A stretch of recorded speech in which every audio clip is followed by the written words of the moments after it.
Hello everyone, it's me Uncle John. Today I am going to read S5 5009 Baseball's Best 5 True Story by Andrew Guttell.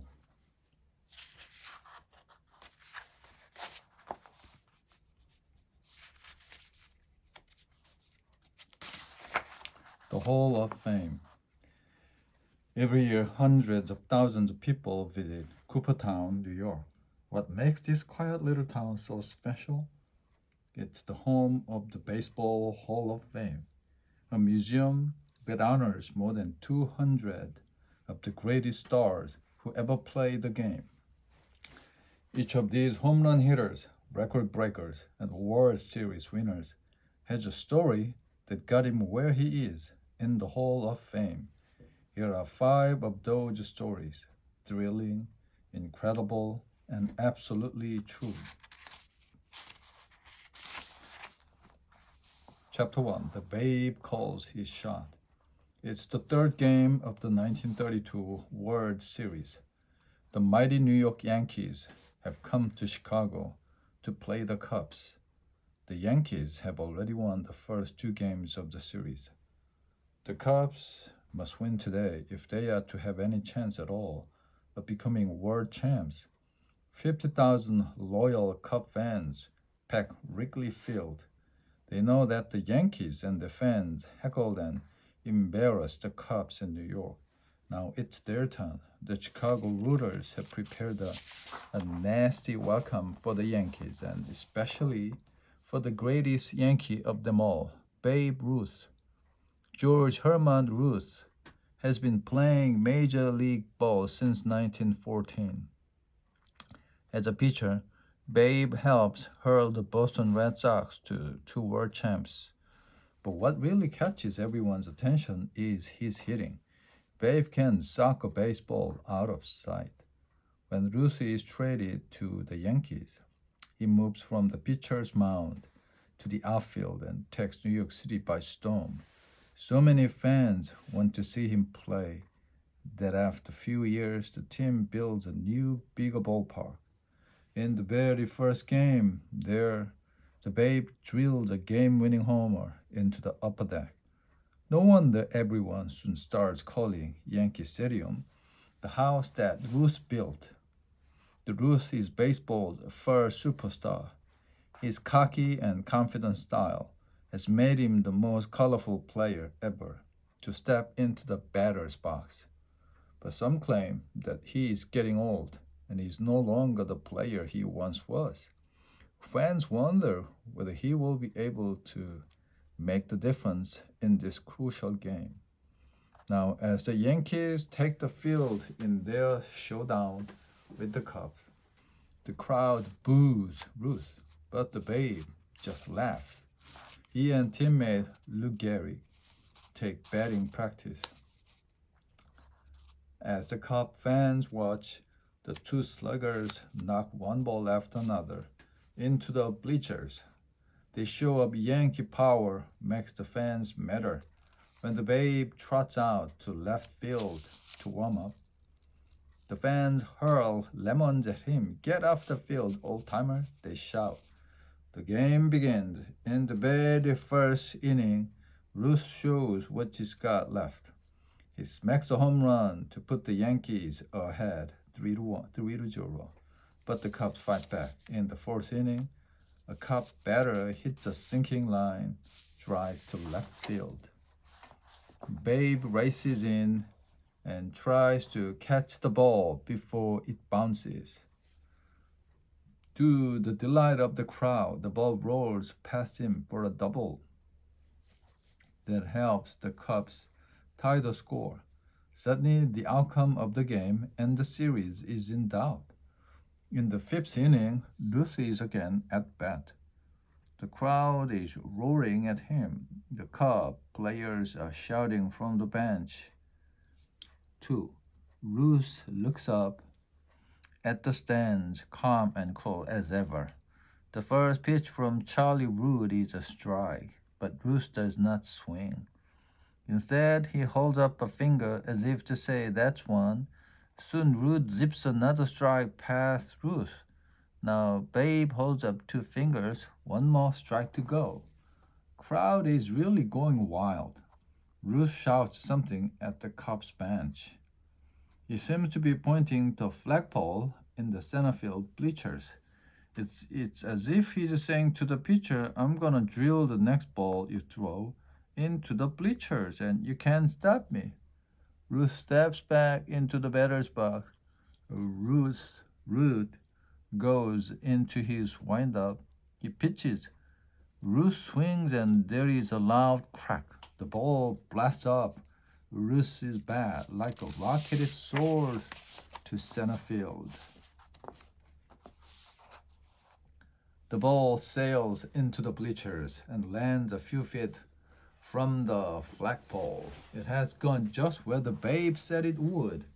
Ruth circles the bases. For a moment, the stunned crowd is silent. Then Yankee fans and Cub fans rise to their feet and applaud. They can help themselves.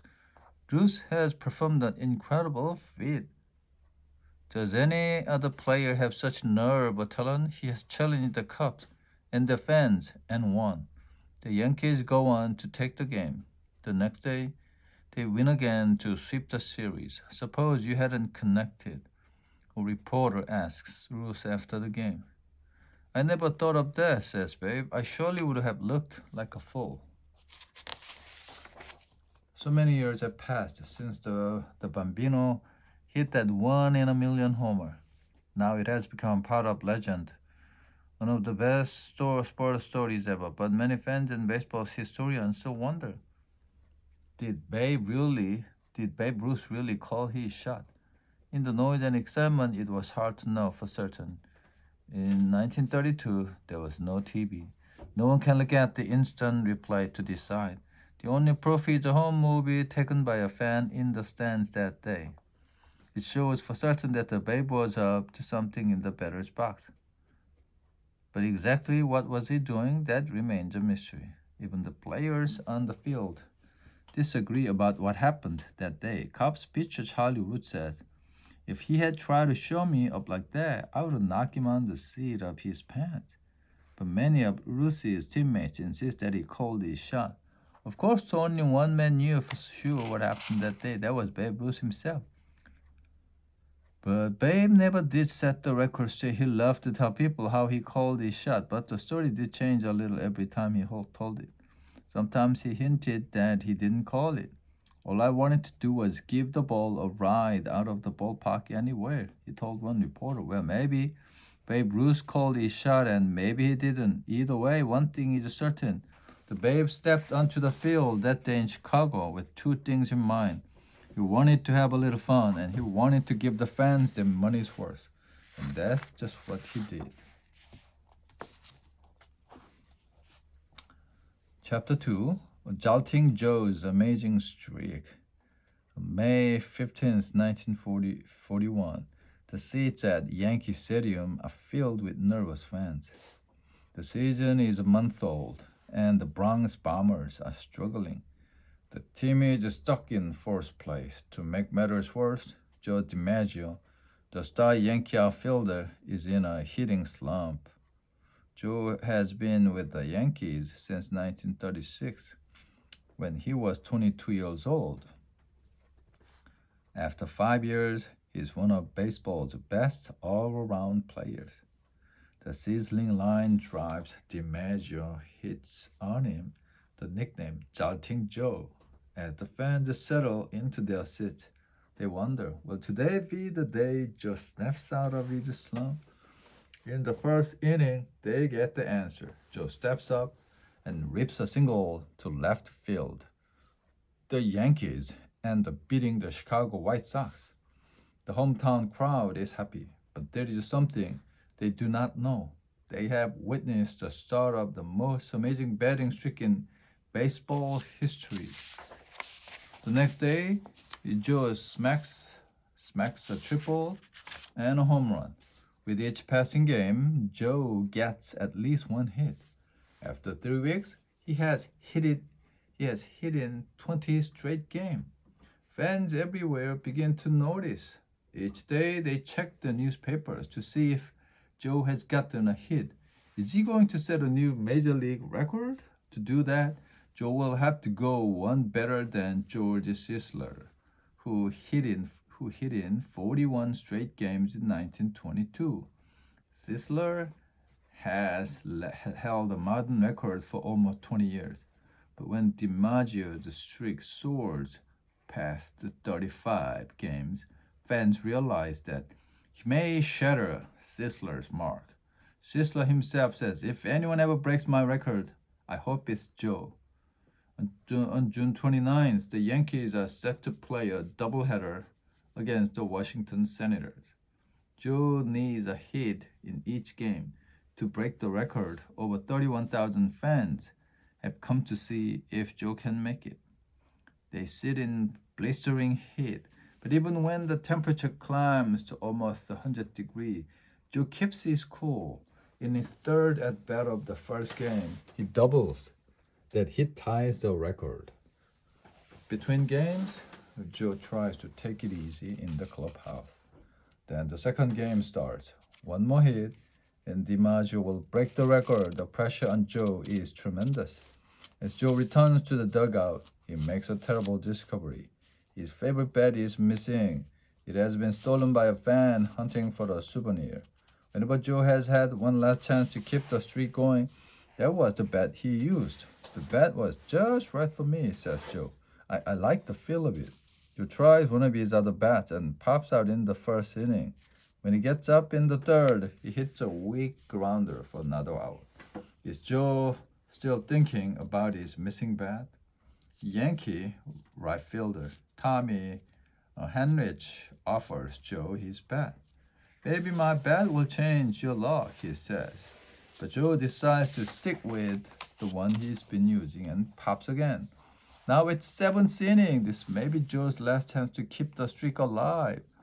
He decides to give Henrich's bat a try. Joe steps up to the plate. Pitcher Red Anderson starts Joe off with an inside fastball. "Ball one," shouts the ump. Now Anderson tries a curveball. As it crosses the plate, the ball is spinning away from Joe. With a snap of his wrist, Joe flashes the bat across the plate. He rips the ball into left field. It's a clean single. Crowd leaps to its feet and cheers. In the dugout, his teammates wave and shout at baseball's newest record holder. Joe has done it, but the amazing thing is he keeps on doing it. With the pressure off, the streak rolls on. By July 17th, Joe has hit in 56 games in a row. That night, over 67,000 fans jam into Cleveland's Municipal Stadium. In his first at bat, Joe smashes the ball over the third base back. Ken Kettner darts to his right with a backhand step. He grabs the ball. His throw to first base nips Joe by a step. Joe hits the ball hard all night, but always right at a fielder. When he steps up to home plate in the eighth inning, everyone knows this is his last chance to keep the streak alive. Joe works the count to 1 ball and 1 strike. When pitcher Jim Bagby fires a fastball, Joe swings and sends a hard ground ball up the middle. Shortstop Lou Boudreau fields it and flips to second. The second baseman throws on to first for a double play. The inning is over, and so is the streak. Joe slowly trots back to the dugout and picks up his glove. He goes back onto the field, and the fans begin to cheer. By the time Joe reaches the center field, every fan is standing and cheering. The crowd keeps on cheering Joe for several minutes. The fans in Cleveland want DiMaggio to know that everyone has been thrilled by what he has done. After the game, Joe talks about the streak. "I can say I'm glad it's over," he says. "Of course, I wanted it to go on as long as it could. Now that it's over, I just want to get out there and keep winning ball game." The Yankees go on to win the pennant and the World Series. For his incredible performance during the season, Joe is named the most valuable player. Joe DiMaggio's streak won him the respect of baseball fans everywhere. Since then, some players have hit in more than 30 straight games. Pete Rose even pushed his streak past 40 games. But no one has come close to Joe's magic number of 56. Chapter 3, The First. It is opening day in 1947 at Ebbets Field, the home of the Brooklyn Dodgers. A rookie is making history. His name is Jackie Robinson, and he is the first black man on a major league team in more than half a century.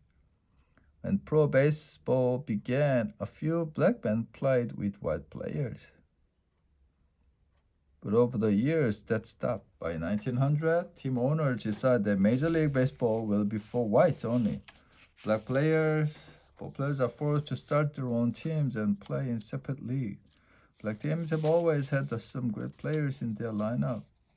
And Branch Rickey, who has been in charge of the Brooklyn Dodgers since 1942, knows this. He would like to have some of these players on his team. Rickey figures it's time for blacks and whites to play baseball together again. So he sends his scouts to the black teams to look for the right man. It'll take a very special player to break baseball's color barrier. Rickey wants someone with pride, but Rickey also needs someone who can take insults and not fight back. He must stand up for himself by showing how well he can do out on the field. Jackie Robinson is a talented shortstop for an all-black team called the Kansas City Monarchs. A scout brings Robinson to meet Rickey. I have reason to believe you are the man I've been looking for, says Rickey. Jackie Robinson understands the challenge. If you want to take this chance, I promise there will be no incident, he replied. Robinson signs a Dodger contract. His first year is spent playing in the minor leagues for the Montreal Royals. He leads the Royals to the league championship the next year. During spring training, Rick announces that Robinson is ready for the majors. I'm thrilled, Jackie tells reporter. This is the chance I've been waiting for. On opening day, 26,000 Dodger fans come to see Robinson. Many people where I am. For Jackie Button, Jackie's wife, Rachel, and their son, Jack Jr. are in the stands too. In the seventh inning, the Dodgers trailed by 1 run. Fielder rushes to make a play on the speedy Robinson. Throw is wild. Jackie is safe on an error. When the next batter doubles, Jackie scores. The first run of his Dodger career helps win the game. As a hitter, Jackie gets off to a slow start. Like most rookies, he has trouble betting against top major league pitchers. To make matters worse, he must battle prejudice wherever he goes. Some opposing players shout curses at him from the bench, while others threaten to strike. If Jackie takes the field throughout the season, players test his courage. Pitchers hurl fastballs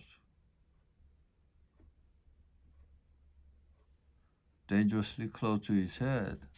Runners slide with the spikes of the shoes aimed at his leg. There are problems off the field too. In parts of the South, it is the law that blacks and whites must be kept apart. In some cities, Robinson is not allowed to stay in the same hotels or eat in the same restaurants as his white teammates. As he travels through these parts of the country, Jackie receives hate mail. Some letters even threaten his life. At first, Robinson's teammates don't know how they feel about playing with him, but as they see the trouble he must face, the feelings change. They make sure that players and fans understand that Jackie is not just a black man playing baseball. He's a Dodger. Having Jackie on the team is strange, just like anything else that's new. as one of his teammates, but if he can help us win, I'm all for him. That's the only test. As the season wears on, Robinson's hitting improves, and he gets to show off his greatest skill. Fans quickly discover that Jackie is the most exciting runner in baseball. As a former track star, he possesses blazing speed. But that's only part of the story. Being daring. That's half my game. That's half my game, he explains. When he gets on base, Robinson gives opposing pitchers fit. He dances off the base, challenging them to try and throw him out. If a pitcher tries to pick him up, Jackie scampers back to the base. Then he takes an even bigger lead, and the challenge begins again.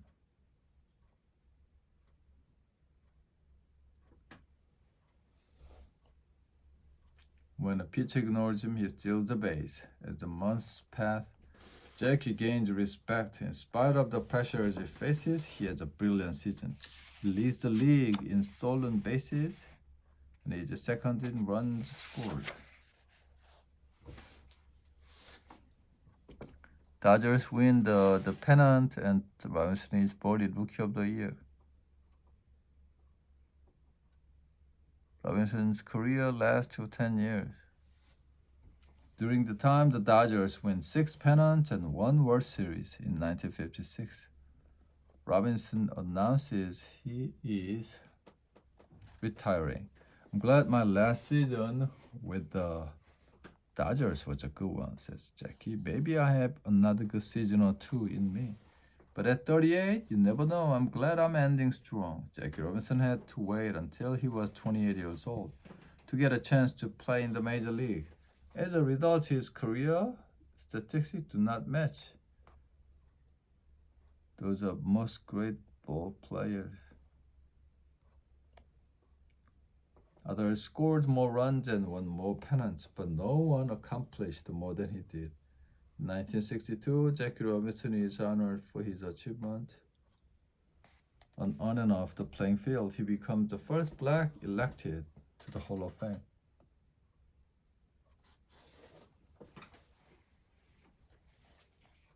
Part A, end.